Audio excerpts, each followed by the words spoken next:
the plains of Kansas, some thirsty F-4s come up to refuel. An ordinary occurrence, yes, but the destination of this set of F-4s is one of the most intense competitions a fighter pilot can undergo.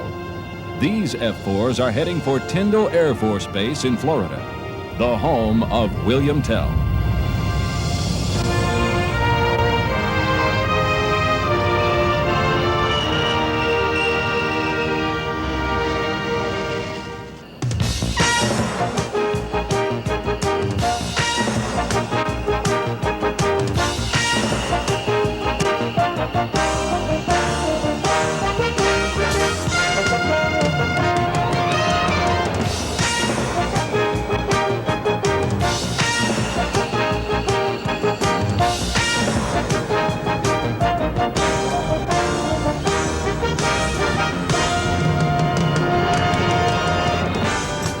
They are here from all over the world, from Iceland and Okinawa, from Alaska and Texas, from Oregon and Canada. This is the center of the known world when it comes to fighter-interceptor tactics. For several days, once every other year, the best of the best get together to see who is the best of all.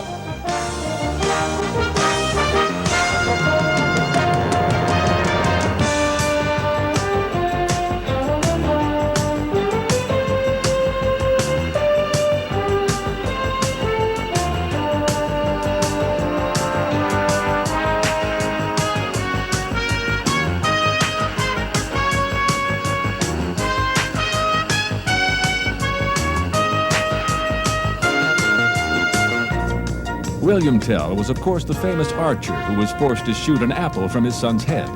Hitting the target without a miss is exactly what these pilots have in mind.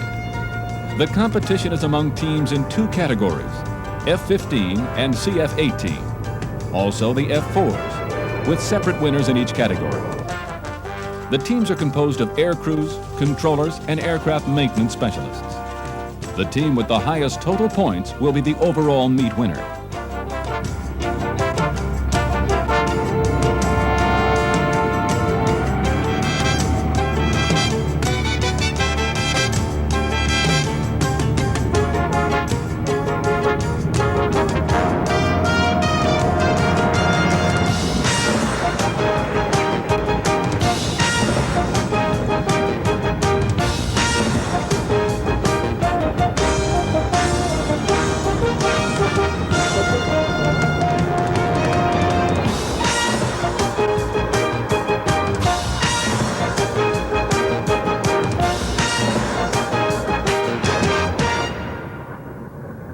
Here's Major Danny Oliver of the 475th Weapons Evaluation Group, the host unit of William Tell. Well, in combat, you're being graded in the ultimate. In this case, they are being graded in the ultimate also. And it is the spirit of competition, the spirit of accomplishment, and the spirit of applying your skills at the very top level. These flyers represent world class. And what they learn is when you're under pressure, how you will perform. And they are under the ultimate pressure here with the video real time, all their bosses, their families, and their country looking on. Not only are we dealing with some of the best pilots in the world, the top equipment is also on hand. Here's the roll call of the hardware being employed by the players in this most competitive game. The F-15 Eagle is the Air Force's top-of-the-line air superiority fighter. Its multi-mission avionics include advanced radar, inertial navigation system, internal electronics countermeasures, and the thrust to make it all go at 2.5 times the speed of sound. Now, let's take a look at the target these pilots will be trying their best to find and engage. This is the QF-100 drone. It's a specially modified F-100 Super Sabre, which can be flown by remote control. It is capable of supersonic flight and has a full range of evasive maneuver capability. It can also carry electronic countermeasures to confuse an attacker. In short, it is a worthy, albeit unmanned, opponent. The QF-100 is a fighter that completed its entire life as a fighter. It was created as a new weapon system and dedicated to the target role. It is a full fighter capable of turns, barrel rolls, all air combat maneuvering that you would see in a opposing aircraft, a MiG if you would fly very similar to what we present to the competitors. It makes for some pretty amazing displays of gunnery and flying.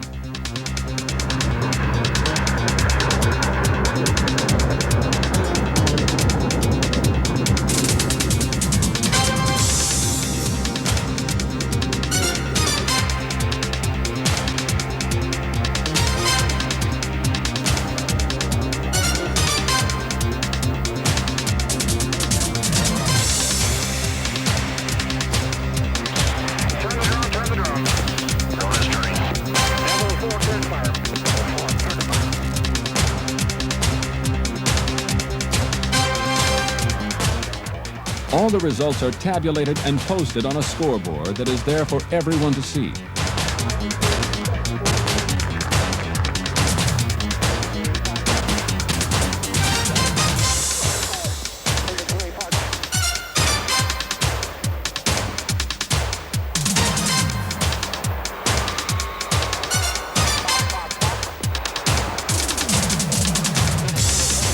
As each aircrew flies a profile, the outcome of the competition becomes more and more clear. Like any other team sport, there are spectators and a rooting section.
The biggest thing I learned today was, hey, that's why we train. You know, I was nervous taking off out of here, and I won't, lie about it.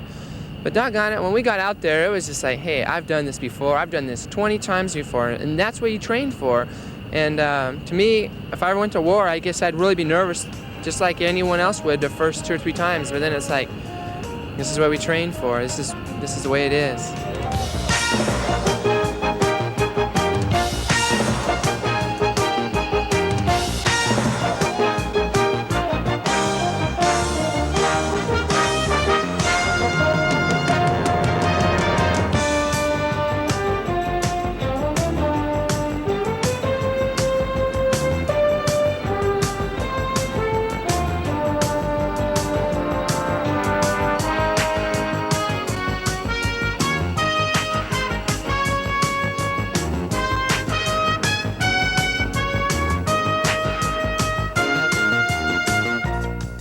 And so the competition called William Tell is over. Until next time, that is. Then, once again, the skies will be charged with the excitement of the hunt. Lessons will be learned that can only be learned in the crucible of aerial combat. And we will know who really is the best of the best.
The cold gray dawn rises over the mountains. The clouds are just beginning to part, revealing some of the most formidable and breathtaking country on Earth.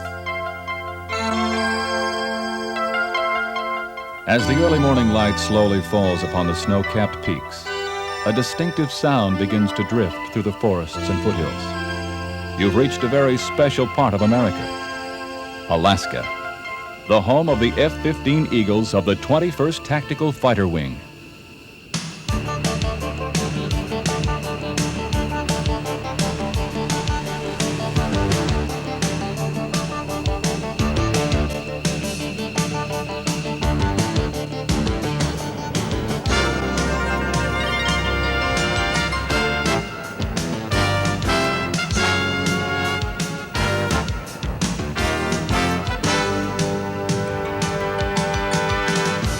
This is Elmendorf Air Force Base, headquarters of the Alaska Air Command.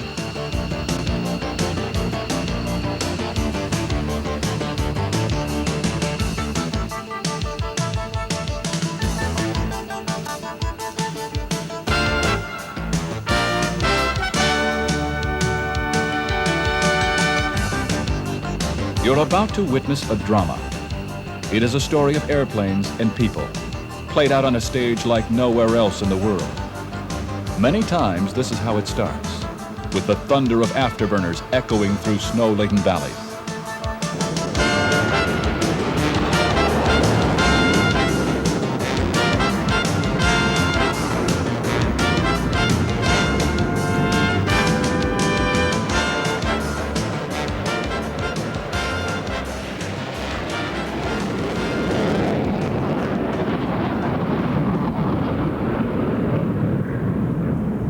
Well, it starts with a motto, top cover for North America. It's the Alaskan Air Command motto and really relates to the wing. Now, we provide air defense against intrusion, in this case, our primary threat being from the Soviet Union for the defense of North America.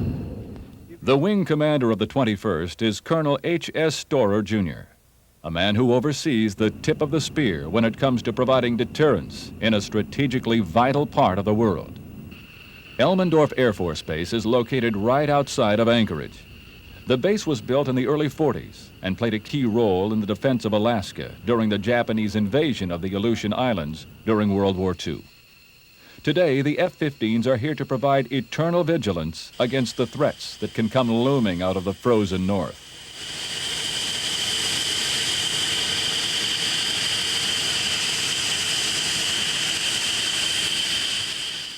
For years, this has been a focal point of U.S. air defense. The vast territory of Alaska covers more than 500,000 square miles and several time zones. It is the job of the Alaska Air Command to make sure it's all secure, 24 hours a day, 365 days a year. There is also a recognition that the Soviet Union is a mere 44 miles away at its closest point. We are the closest state, of course, to them. And because of that, the F-15s based out of Elmendorf here are in a position to make more contact with them than many other locations. And now the Soviets have the ability to launch the so-called Kent cruise missile that can threaten U.S. soil from longer distances than ever before. In the past, these F-15s have intercepted more than 50 Soviet aircraft in a year. In a few moments, we'll meet a Russian bomber up close and personal. But first, let's learn more about the machines and the men who fly them.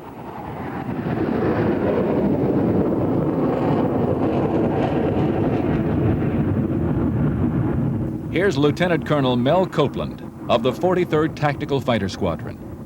The kinds of officers and enlisted folks that we acquire for the Air Force are top-notch. They receive the best training we can give them, from basic training right up to combat-ready fighter pilots that are flying these airplanes and all the technicians that are working on them. However, one of the first challenges the personnel of the Alaska Air Command learn to deal with is the weather. What begins as a sunny day can quickly turn cold and rainy. With almost shocking speed, distant mountain peaks are suddenly obscured by low clouds and fog. And then, of course, there's the cold. Cold that can test the mettle of a man as well as machine. Lieutenant John Madison, maintenance officer. But the biggest problem is when it gets down to 20 and 30 below zero, to work on the airplanes out here in the elements is near impossible without some kind of outside heat source. Today at Elmendorf, however, rain was what Mother Nature had in mind. But when it's time to launch, the weather is a mere annoyance, not a hindrance.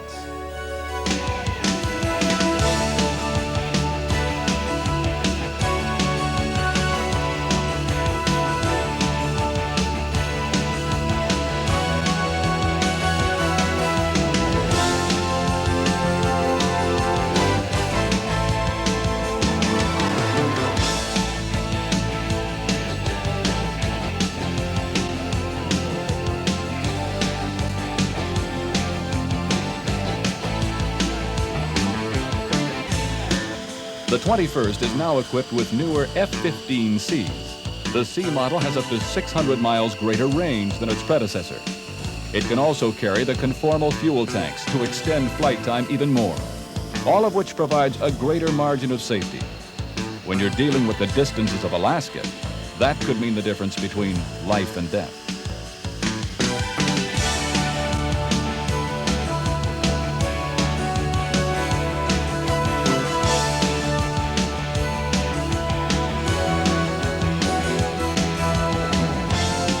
F-15 is probably the most capable interceptor aircraft and air-to-air aircraft in the world, bar none.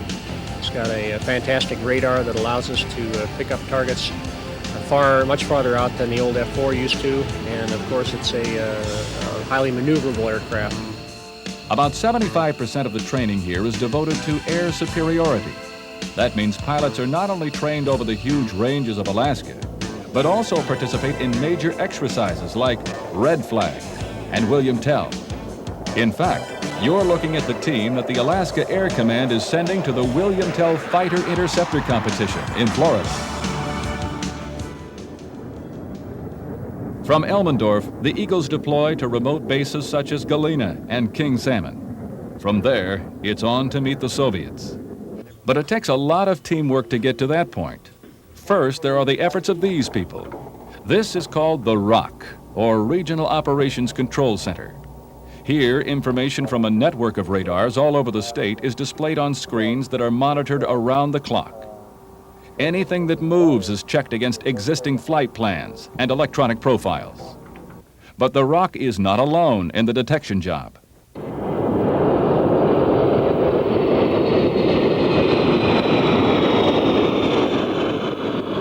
Elmendorf is also home to a detachment of airborne warning and control airplanes, better known as the E-3 AWACS.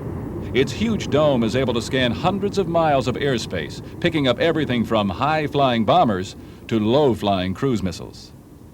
They're a big asset to Alaskan Air Command. AWACS combined with the ROC gives us total coverage of our area responsibility. And then there's the tanker fleet. Air crews rely on the flying gas stations to extend their range and time on station as long as necessary to do the job. It's a huge area. We've got more coastline than any other state. In fact, we've got more coastline than the United States as a whole added up. That, plus the proximity to the Soviet Union, makes it a real challenge. And it all culminates at the moment when the bear is finally sighted.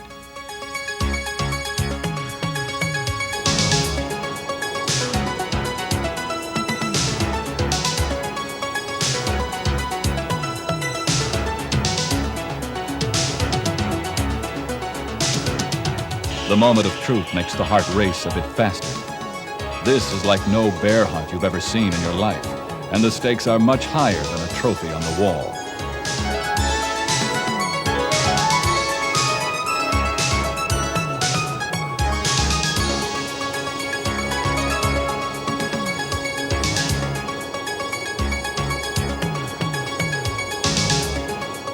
The Eagles take a close and careful look.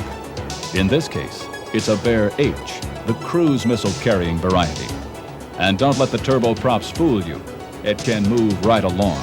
It's an older type-looking aircraft, a turboprop, but it can move right along at about 0.8 Mach. So, being a fighter, we do have to slow down a little bit, but not too much.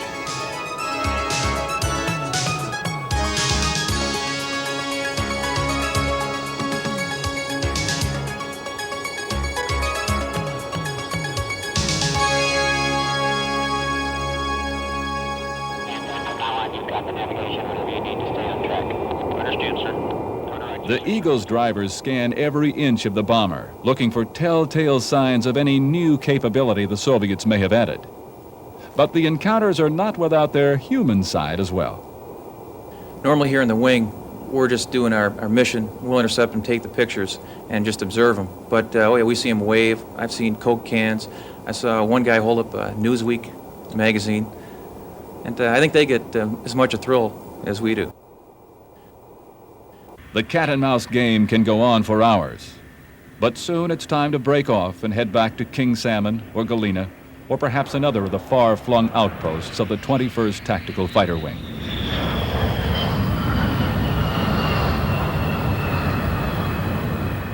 As we've seen, it takes the efforts of many people to make it all work.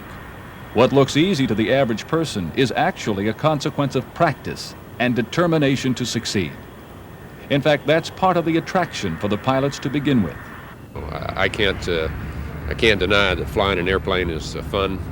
It's an exciting thing to do. Flying the F-15 is that much more exciting. It's a wonderful aircraft. It's a wonderful mission. But in truth, the thing that I stay in for is the camaraderie, the professionalism, duty, honor, country, all those things. And most of these fellows feel the same way. I enjoy all of it. Well, I'm glad we make the F-15 because it's quite a machine. I like working with the people. It's just a great job, and they sure don't pay me to fly the F-15. It's all the additional duties that we get paid for, but it's a great machine, good mission, and a great bunch of people. And for Colonel Storer, it's comments like these which serve to make his job rewarding. We've got excellent equipment. The F-15 is an outstanding piece of machinery. We've got superb radar. We've got AWACS, all excellent pieces of equipment. But the real key that holds the whole thing together is the people. Their motivation and training, initiative, basically takes raw materials and turns them into positive results. And I think that more than anything else, that's the one thing that makes the 21st TAC Fighter Wing and the Alaskan Air Command doing our mission up here successful.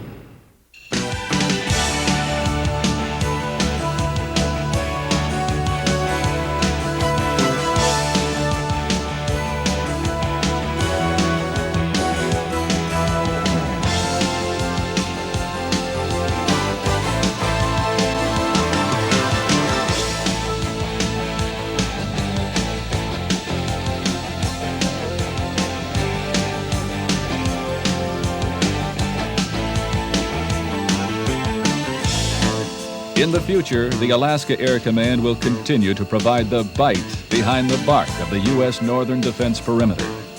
For now, the sun is out again, raising spirits and showing once again the changeability of this stunning but foreboding environment.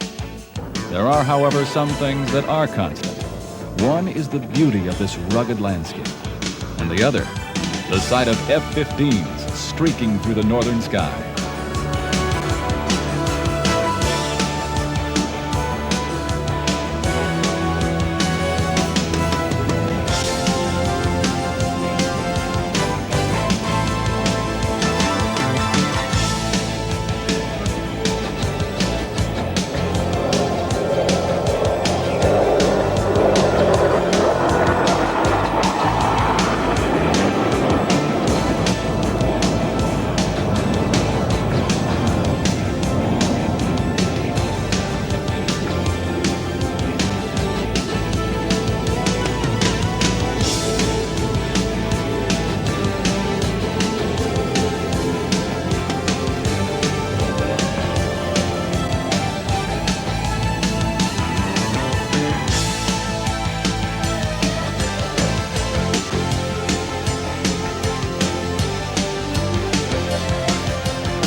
Now, the entire story is being told.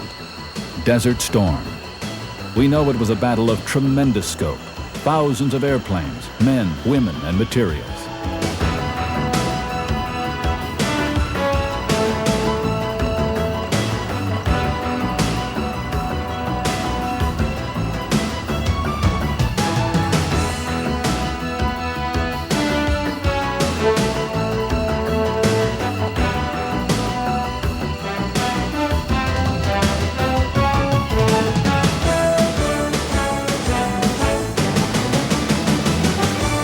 But as with any battle, it must be fought by individuals.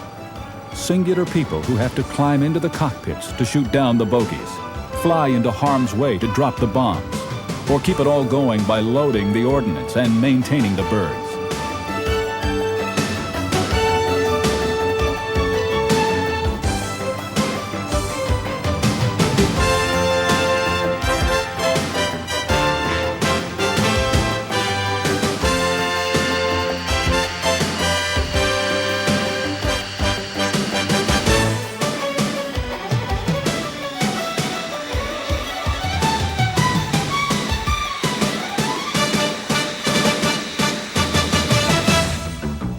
This is not a story of the big picture. Here we will look at just one day, one set of missions, and experience it from right where it all comes together, in the cockpits of the F-16s and F-15s. This, as we will learn, is what air superiority is all about. And this is the reason why Desert Storm turned out as it did.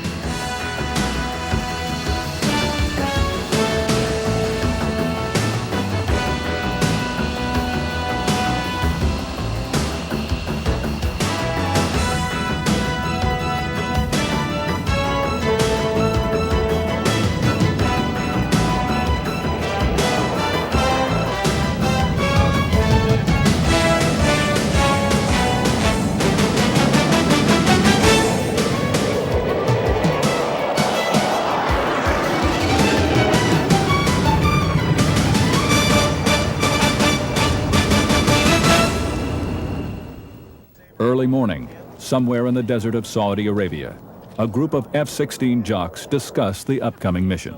The thing I said about select the nose tail is out of there now. All right, for the 113, select nose only. For the 904s, 905s, that'll be nose tail. Already they have been out dozens of times, found hundreds of targets, and dropped a seemingly endless stream of bombs.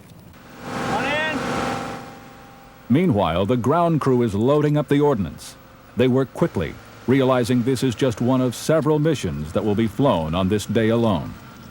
As far as how quick we do it, it's just how quick the pilot can get back up in the air.